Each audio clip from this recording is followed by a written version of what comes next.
Hi everybody, it's Saul Sunforge here. Hopefully you're all doing good. The next video that I'm about to upload is actually going to be a new segment that I'm working on. Play on words basically from the Dungeons and Taverns channel name. It's going to be called Tavern Talk, and I recorded the first episode last night. It's where I interview other players, DMs, and we talk about different D&D issues, and you all through YouTube or Facebook or D Live and all my other social medias, Twitter, ask questions, and we answer them. In the show, and so I was planning on this show to be about 45 minutes long to an hour long. But we actually got so many questions and we were having so much fun that it actually went a little bit over 5 hours long. And just out of a courtesy to you all, I'm gonna divide it up, just so you could watch at your leisure, and so the video yesterday it features two of my players from the Dirty 20 campaign, Lovable Russian, who's playing Foxodon Haval, and Yandere Girl 911, who's playing the Doctor. I decided to go with the last segment first in my editing as I'm breaking it up, and I'm not exactly sure how many parts it's going to be, but and then their friend, and I guess he's probably been a player in their campaign, but he's definitely been their DM before. They said that in the show, and Zinodaz, and that's who's in this segment. The beginning intro that was given was originally from Yandere Girl, and Lovable Russian was in there as well, talking via phone on the Discord app while he was working. And so a lot of portions he might be missing, saying anything due to signal or just because he's busy. And so this portion here has I don't think there's any Lovable Russian in this portion, even though it's the intro that they gave me is from the beginning of the video. I just pasted that to the back of the video to make it easier. But it is Yandere Girl and Zinodaz, and I will include their socials that I was given, and excuse me, it will be in the description section. And I'm gonna upload these as quickly as I can, because they were in the same session. Feel free to watch what you like, or as much as you like. And yeah, so I just wanted to make that real quick distinction to let everybody know. And I'm going to go ahead and put it into Adobe Premiere. See, I have the video ready to go now, and so I'm just going to add it. I'm just going to add it in, to the front, and So hopefully you enjoy it. It was quite a long talk. I actually started losing my voice towards the end of it.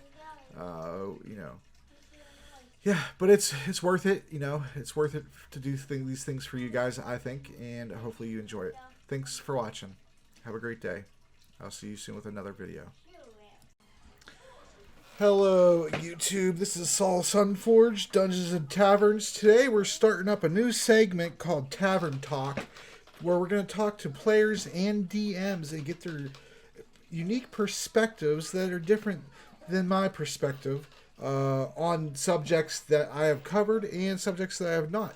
Today with us we have, again, Lovable Russian, who plays Foxodon Haval in the Dirty 20 campaign.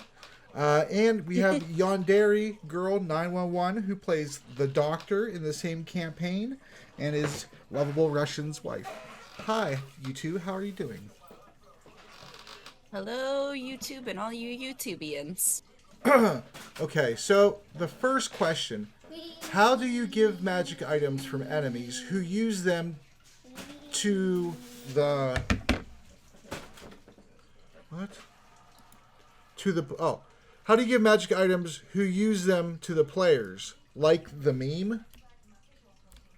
Right. So I think the question is, how do you allow, or why do you allow players to pick up the, an enemy's magical weapon?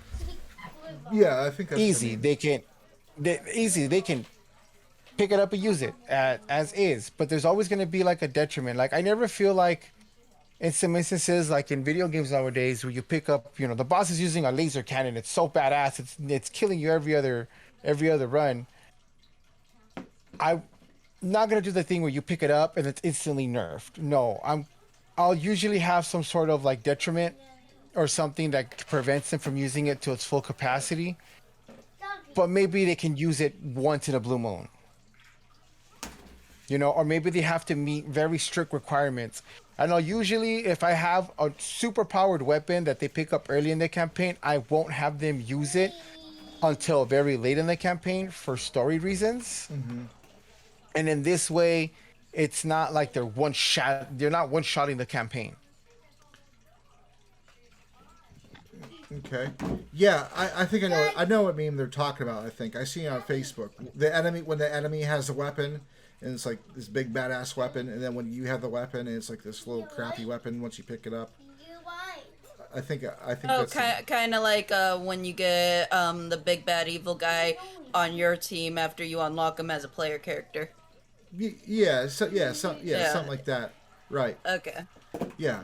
So I could use a direct example actually from the current campaign. So Callie, stop throwing stuff around the house, please. That wasn't the example. So the example is so the example is the party was fighting two hags in the keep in Coventry. They're part of Baba Yaga's coven, and one of the hags had a magical mirror on her as one of her attacks, but more really defensive weapons. And she was able to redirect the person's attack basically behind them. So they were stabbing themselves essentially or doing things to themselves. And then the party decided to go ahead and try to sunder the mirror. And my only regret from that battle actually is that it should have been a lot harder for the party, if not probably impossible. But since you guys asked, I let it happen. But it was a legendary item, right? And so I let you guys destroy it, but it really only had like 14, 15 hit points or something like that. I forget, something stupid. Basically, it was like 2 or 3 hits and then it was destroyed, no matter what the damage was. How I rolled it. But I probably should have made it so that it took more hits or actually tracked the damage. But the item itself is basically just a piece of human skin that's transformed by the Covenant Hags, right? And so when the item was destroyed, it reverted back to a piece of skin. And it didn't seem like that was what the party liked for the decision. But that's actually what the item did. That wasn't me changing that to try to screw anybody over, because it was a pretty sweet mirror. But, go ahead. Does somebody have something to say? No. Oh, I thought somebody was about to say something. Okay. So, the way I do it is, again, it does depend on the level, but you need to understand as the DM, you have the control to raise the difficulty of encounters, raise the hit points, raise the amount of damage creatures do, things like that. And so when the party actually gets more magic items and things like that, you're able to throw more bigger, badder, more grand and epic encounters at them. So I don't limit magic items in that way. If the boss had a +3 sword, you're getting a +3 sword. If it did 2d6 on a crit plus, or it was did times 19 to 20 for the crit, or a ×3 crit instead of a ×2 crit, you're getting that. That's what you get because you earned it. And I can completely deal with anything that you get. anything because that's what the DM's supposed to do. That's part of your improv. Is it's not just role playing; it's combat too. That's improv. It's all improv. So that's what I do. Oh, let me ask you this: how do you get around, or how do you circumvent, for instance, your current enemy is wielding a long sword that does 2d10 fire damage, and your players are able to pick that up. How do you circumvent that um by not just simply throwing stronger creatures at them, or upping or scaling the difficulty? Let's say you've already gotten to a point of the campaign where they're fighting stuff that's like 3 or 4 CR higher than they should be at. Yeah. How would you deal with that situation? Just out of curiosity, I'm not trying to nitpick anything here. I let the players win. I give them the W. If they get that weapon, and they go against a creature who's vulnerable to fire, that creature's still vulnerable to fire. The only time I change creatures around like that for that purpose is if I feel like the players are just straight up have pulled up the creature's stat sheet, then I'll change the monster up, and they'll get healed by the fire. That's how I do it. See, that's interesting, and that's a fun way of doing things, because it'll keep your players guessing. It'll always keep your players on their toes. And then they'll always find people will surprise you. They'll find new ingenious ways to get around issues that they're currently having in that setting or in that specific scenario. And then when the characters, when you start out at level 1, you yourself might know what a troll is and what a troll does and how they regenerate and all that kind of stuff. But I have them, if they want to roll a check or whatever, to find that stuff out. But in addition to that, I automatically... Callie, can you please stop? I don't know what you're doing over there. It's weird. So, in addition to that, though, if, the character is say they're level 5, they have the information, generally, unless it's a legendary... I make it a legendary creature or something like that, they'll have the information, at least even basic rudimentary information about all characters CR level 5, CR 5 and lower. And that's, because I don't want the characters to always ask, do I know what this creature is? Do I know what this creature does? Every single creature. And that's the way I do it. And if they don't know about it, I'll say, you can roll this check if you would like to. And, it's up to them. But also too, say you have a ranger or a druid, they're obviously beast or beast type creature, and then their preferred creature type they're gonna know well enough. There's always exceptions to everything. If it's your creature type or if it fits your background, you come from a town, you live by, your town's nestled up against the mountains or the hills or whatever. Well, there's a very good chance that you're going to know types of creatures that are in mountains or hills because you've encountered them. They've attacked your city. They've been brought in for food. They've been hunted. Things like that. Nursery rhymes when you were a child. If they fit in your backstory of your character, you get extra stuff because of your backstory. And I guess that... Callie, go put your shirt back on, please.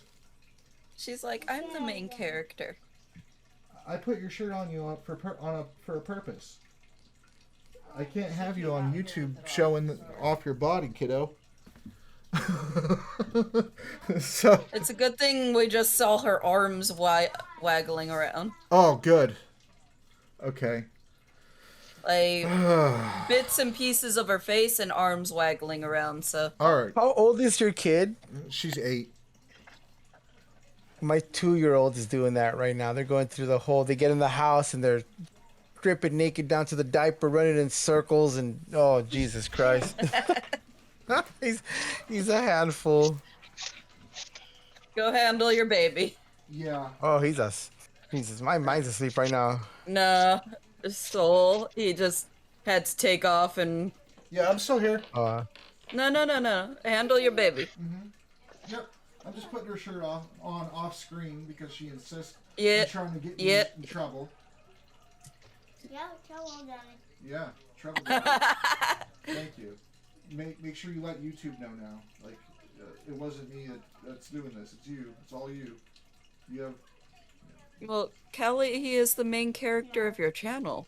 Yeah, she is. She's the mascot. Come on. There you go. There. Boom. Like, Boom, Daddy. Fist bump. And blow it up. All right. Was there anything else on that magic item question, or should I go to the next question?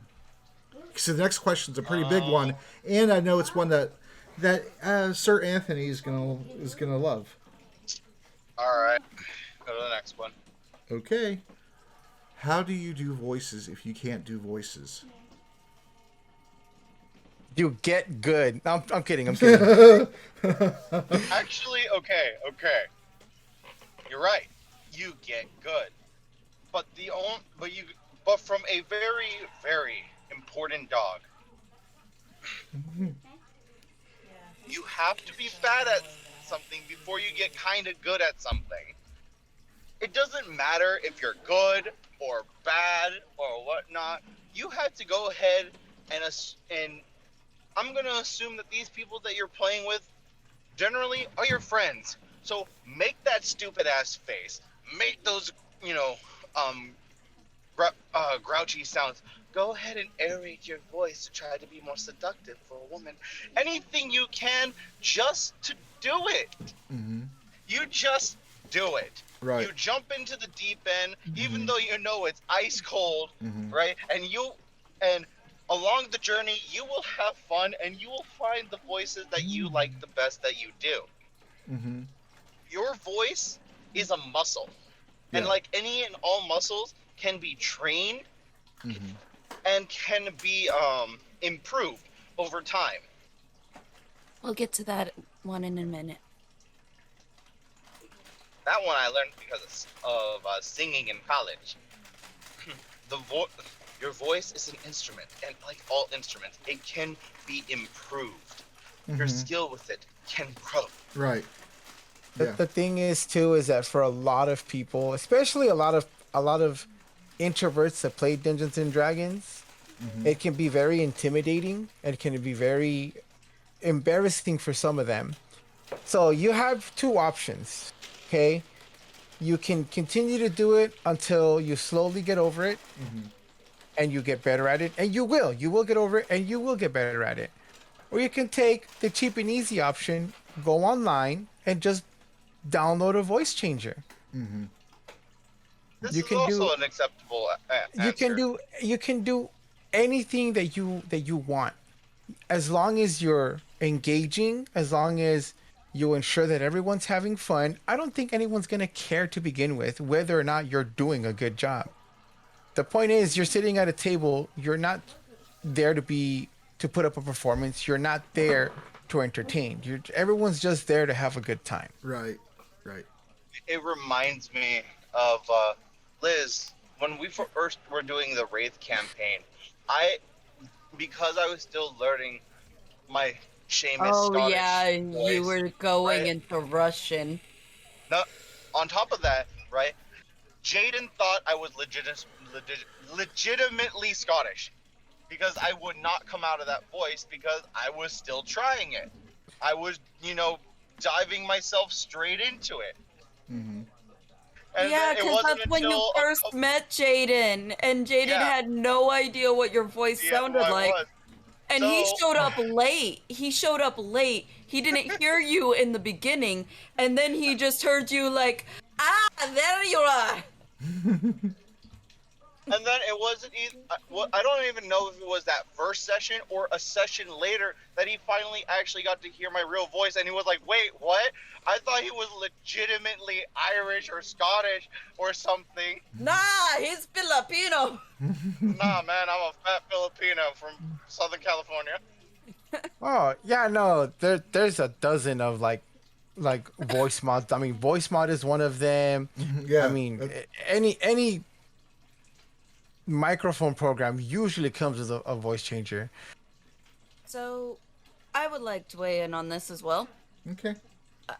Um, so some voice mods, I've heard them because friends use them because they think that it'll improve their characters and that it'll make them good.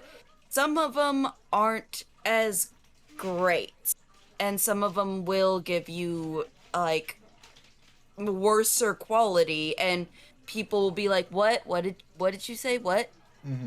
and whatnot. Yeah. What I like to do for me and stuff, like I'm no professional when it comes to voices. I am not going to claim to be a professional at all.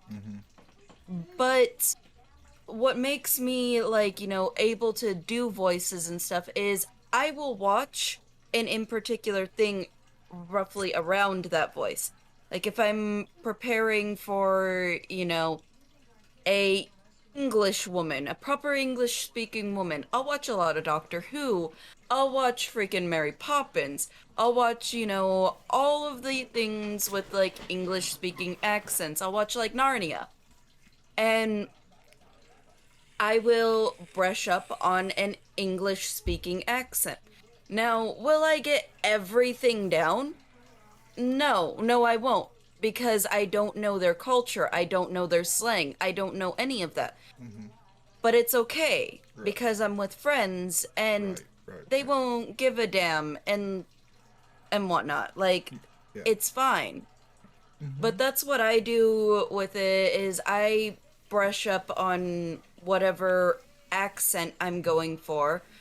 If I'm going for an in particular voice, like what I'm doing with my character in Russian's campaign 7, because he is supposed to kind of sound gruff and kind of like a Wolverine from the original 90s cartoon, and have this like gruff kind of voice, I do occasionally listen to Wolverine's voice so that way I could prep myself when I actually go down right here in my throat and then speak from the bottom of my stomach. That way I could bring up a bit of a lower kind of voice. Now, there are voice training things on how to do certain accents, how to do certain character voices, and stuff like that. All on YouTube. There are a bunch of different types of tutorials. People love to share how you talk, in different character voices. So I highly recommend that if you're thinking about doing character voices and stuff like that, look those up. It'll definitely be a nice educational thing for you. Do you have anybody in specific? Um, I'll be honest, the best thing no. you could probably do is literally just try to emulate a voice and then make it your own. I mean, like, this is if you want to go hardcore. Like, you Yeah. don't have to do any of this. Like, You don't have to do any of this. Like, if you literally show up and are like, I'm ready to fight and stuff like that, and you just show up with your regular voice, like, as long as you can differentiate your regular voice and basically your OC and your ICU, then basically, yeah, that's fine. You could show up in your regular speaking voice. you can do whatever you want. Like, this is not like a hard requirement. Like, this is not a necessity to do voices or to act or behave a certain way. You can easily sit there and describe your character and how they speak and speak in a normal tone of voice. No one ever says that you have to do anything that you don't or are uncomfortable with. Like, it's not a requirement. Like, if you want to have fun with it your way. I mean, if you really wanted to get intense and go into it, you can look up voice coaches all over YouTube and the internet. You can look up programs. You can look up all these training things to help you become a better voice actor. And who knows? knows? Maybe somebody will watch your YouTube and you'll become a voice actor in some cartoon someday or some new coming anime. You know.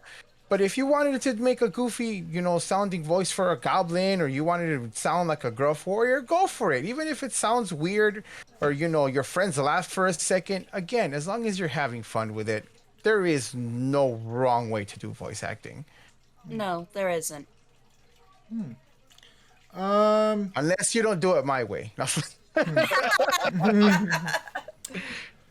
know, Go ahead. when you were speaking right now, I kind of thought of something. Right? If you are embarrassed with doing voices, like you've said before, Pablo, from a long time ago, from a bygone era, you're playing D&D. You're already the pinnacle of a nerd. You've already hit rock bottom, my dude. You can't get any lower. Do it. You You might, just straight cannot get any lower.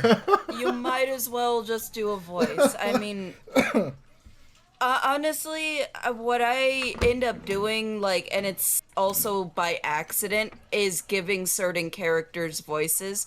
Like, when I was playing Serenity, I was actually just trying to talk as myself, but then I gave her this, small child voice, and I ended up talking as a small child, and I was actually trying to talk as myself because I was nervous at the table, and then I became child. One of my most favorite voices to do, and one of the ones that I can no longer do, is Cosmac. I miss being able to do that freaking guy. Honestly, miss Russian and Cos- I add him in to certain campaigns. He's just one of because- my second favorite characters, and then it's like a close second behind Polton. Russian and I You get to love say the playing Polton him. story yet, or not? Nah, I'm gonna save that for another day. All right. Okay, want this. so my advice on Yeah. it, I'm not terribly great at voices, but I do enjoy doing them. So I practice, kind of at work when I'm by myself and things, and things where I could be left alone and listen to what I sound like. I record my voices often so I can hear them back, and really what you could do if you don't know how to do voices but you want to, is you can speak at a different cadence, a little bit slower, a little bit more debonair, or you can More debonair. or you I can like that. or you can speak a little higher like this, and it's okay, right? You could do those types of things, and it's cool. And you could Kermit the Frog here, you could do whatever you want, where's the paper boy? You could do Herbert the Pervert, you could do whatever you like. It's real easy, and all you do is basically you speak at a different cadence, a different higher, lower. You use your tongue in the back or the front of your mouth. You can put your hand on your voice box and move it around a little bit like this, and you can speak differently. Whatever you find where you want to, where you can. Hey guys, how's it going? Yeah. Yeah. So that's how I do it. But yeah, I'm not a voice coach or nothing, so go find them and watch their stuff. Don't be afraid to try things. Definitely don't be scared to put yourself out there. Like, again, you're playing with friends, and if you're not having fun with it, then in the end it's not worth it. Yeah. It's true. Not anybody have anything else about voices? Pretty much covered. Yeah, no, that's good. I think those were all really good answers, man. I mean, Yeah. that was a It's always it's always find yourself around encouraging people who will always watch you take that risk, take that chance, and not make fun of you for it. these last three questions are bangers. This one is the biggest question so far. Oh my god, I don't even know. It's already 5:47. Oh my god, we're gonna be here till like 7 a.m. on my time. All right, Well, do you want to cut it right here? no. Let's do this one question. Let's do this one last question, and then we'll see where we're at for time after that. All right. How do factions work in your game? That's a huge question. That is a very broad and God damn outreaching. it. That's it's a us versus them situation in every sense of the word. Like I mean, there's the good factions and there's the bad guy factions. You know, there's the neutral factions and all that stuff. I mean, there's like I said, that question is really broad. Like I mean, if you're asking how guilds work, that's a little more direct. You know, every campaign setting is going to have different kinds of guilds, and some of them are going to be integrated into society. Some of them are going to work outside of the cities and such like that. I think that person's gotta follow up that one. That question is very too big and also more campaign specific than anything. Because it's like, how does your faction work? Well, in my campaign, you got faction A, B, C, D, E, F, G. Like, where do you want me to start? Where do you want me to end? And sometimes why? I think it was a general your, not specific to my campaign. I don't think. It's just like how do you do them when you run a campaign? I mean, in my campaign settings, I usually have my guilds sequestered or part of like society. Like they're a big thing. You know, everybody grows up and their dream is to work for a guild. You know, everybody wants to be part of the biggest, baddest guild. You know, take on the dangerous quest. I have them there as a side thing for my players to be involved in, but they don't necessarily have to do any of that if they don't want to. I mean, there are factions. Obviously, you know, bad guy's got his own, you know, setup and his own ideals and goals, and he has minions and allies that'll help him achieve those goals. But I've never had anything where it's kind of like not usable or unviable. Everything's usually really well integrated into the story. Where if my players decided to explore a specific faction or anything like that, it usually has some level of work done where it's kind of got, you know, my foot in the door. So if they decide to go that direction, I already have something to go off of to develop it and work it further.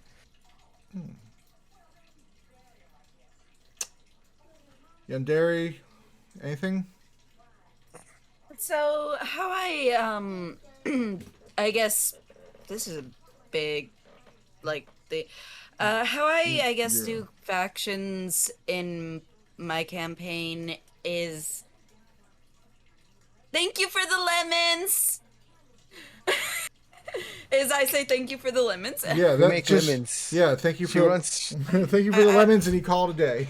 Yeah, I throw lemons at it. And that's how I do factions.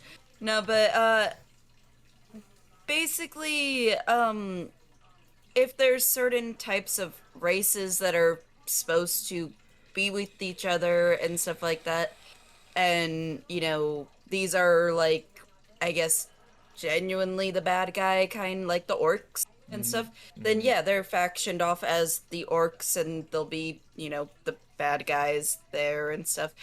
And you know, then we have the goblins over there, and then the sewer trolls, they'll be in the sewers. And I'll have, you know, the occasional guild and stuff like pop up, and if the players want to join it or help it, then yeah, sure. But like I thank you for the follow. As like this needs to have other follow-up questions, because I'm just like I guess certain things in my world, if they're meant to be at war, Yeah. then yeah, they'll be at war because this side won't like the other side and stuff, and basically they'll be at war. And you know, I might give the option to the players, pick a side, or you could play both sides, but that might be detrimental to you if the other side figures out that you're going for the other side. But up to you. You might get more money if you pick both sides. But, you know, I might do something like that and stuff, and have like little wars here and there, or little things going on, you know, things like that. So, yeah. Okay. Anthony, do you have anything to add? Okay. All right. Well, here's a here's No. a here's an interesting situation. What would you guys say would be kind of like a ranking system or a leveling system within the faction that you would like to apply or you've already used? Like how do I earn reputation? Like how do you deal out reputation and renown and infamy? So, okay. So I'll answer the question, your question within the original question. So, and I'll just use the factions that the party has already discovered because I don't want to ruin anything for anybody. But there's a faction in my campaign right now called the Couriers, and they've had a few run-ins with the Couriers. And what the Couriers are, they have a central base, but they rarely are there because they're always going around looking to buy, sell, and trade secrets. Okay, so if you need information on somebody or something, there's a very good chance the Couriers already have it, and you can purchase it. If they don't have it, they can find it for you, but it's going to cost a little bit more. You can do favors for the Couriers, but they may not always be with your current alignment, and that's up to you. Certain factions like they're allied with, or even are benevolent to other factions, and certain factions despise, loathe, hate, are at current war with other factions. And so if you go to a faction that somebody else hates and you're famous, or in D&D's case you're a higher level and you've done things for quite a few communities, your name gets passed around. And even as a downtime activity, when the party is in between adventures, you go to the bar, you carouse, you pay for drinks, you spread rumors, and your rumor could be, hey, did you hear about that group 3 doors down? Or what are you guys now, 5 doors down? Have you heard about that? Yeah. Have you heard about that group 5 doors down? And you're in that group, but the person you're telling that to might not know that you're in that group. And they're like, oh yeah, what did they ever do? And you're like, well, let me give you the list of our achievements, their achievements, And then that person goes and spreads the word of who you are and things like that. And like, oh, wow. Like, wow, you've seen them? And they're like, oh, yeah. I've seen them. They're really cool. And, and that's how you get your name spread out. And you gain renown by doing factions favors, whatever faction you pick. Not all factions are cut and dry to be all good or all evil, and some factions have infiltrators, and it could be a mission or a quest, however you want to call it, to find the infiltrator or the double agent or the triple agent even, and so those are basically the information brokers, okay, and then you have the merchant wagoneers, okay, and so those are the merchants who go to towns. They travel, and they're rather well guarded. The party, they came across them, but they didn't know it, but it's okay. And so those folks are the ones you go to hire mercenary protection for your stuff, or if you want to move at a higher rate because they want to move it for you. And so use their resources because it's cheaper for them to use their own resources, that they already have versus getting new ones and things like that. And so those folks go around and they try to help set the prices, and they try to set up economies to rise and fall and things like that, and they try to control the market. And if you do a lot of things for them, you'll get better prices, or you might get access to magical items that aren't available to regular people who have the money, nobles and things, but they have no idea that this faction even exists, or they don't care, or they're because they're a noble, they have a lot of allies, and they do a lot of backbiting and things like that. And so the guild knows that, and one of their best customers is a person that you happen not to like, and so you just can't. They don't want to sell to you, but they're gonna, they're not gonna let you know all this stuff because they don't want you to know what they know, and that's up to you to find out. And so, um, yeah. So all these factions, which I have separate from guilds, because there's guilds like in Dalia Carnassus, the pirate city. The group is going to be going to eventually, I suspect. That's across on the other continent. They have so many guilds and so many factions, and a whole lot of fighting goes on at night. And there's certain bars that you can't go into as a certain faction, and certain ones they're the enforcers. You pay them protection money, and then they spread their influence through your protection money because they're able to recruit more people because they have more resources. And who wouldn't want to go somewhere where you get paid more for the same job that you would do somewhere else? And so there's all these things in play, and it's all discoverable, and none of it's locked or hidden. It's all discoverable through role play and through who you find and who you talk to and who you make friends with, because you might not know that you made friends with somebody who's an enemy of a faction that you're going up to find at some point. And so if that faction treats you hostile or downright roll initiative time, and you don't understand why, that's almost always going to be why. I might not explain it like to you, like, oh, well, here's why this is. That's why, and so that's how I do factions. Oh, anybody else? Anything to add? I mean, there's a lot of different ways you can do factions. I mean, again, your biggest resource is always going to be the internet. I mean, Google, hit the Reddits, hit Twitter. You'll find people with different ideas for doing factions different ways. Mm-hmm. I mean, it's always a thing that you can do. I mean, it doesn't always have to be like the one versus the many or the many versus the few. There is so many ways you can do it. Yeah. There's a lot of examples in the books for you to have fun with it. Mm-hmm. But again, like, this is all stuff that is not like a hard rule or a hard requirement. You don't have to do all of these things to make your campaigns fun. I mean, you can have your group fighting hordes of goblins. I promise you'll have a blast. As long as you're open-minded and very welcoming, you'll never have a bad game. It's pretty good advice there.